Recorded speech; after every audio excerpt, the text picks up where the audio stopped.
மைசூரிலிருந்து மயிலாடுதுறை வரை இயக்கப்பட்டு வந்த ரயில் கடலூர் வரை நீட்டிப்பு. மத்திய அமைச்சர் எல். முருகன் மேட்டுப்பாளையத்திலிருந்து காணொலி வாயிலாக தொடங்கி வைத்தார். மைசூரிலிருந்து மயிலாடுதுறை வரை இயங்கி வந்த ரயில் எண் 16231 16232 தற்போது கடலூர் வரை நீட்டிப்பு செய்யப்பட்டுள்ளது.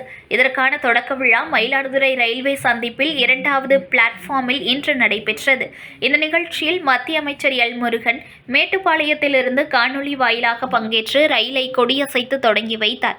மயிலாடுதுறையில் நடைபெற்ற நிகழ்ச்சியில் MP சுதா, MLA-க்கள் ராஜகுமார், நிவேதா முருகன் மற்றும் ரயில்வே கோட்ட மேலாளர் அன்பழகன் உள்ளிட்ட அதிகாரிகள் கலந்து கொண்டனர்.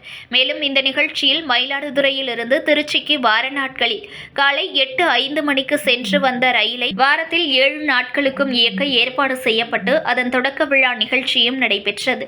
இதில் கட்சி மற்றும் வர்த்தக சங்க பிரமுகர்கள், ரயில் பயணிகள் சங்கத்தினர் மற்றும் பொதுமக்கள் கலந்து கொண்டனர்.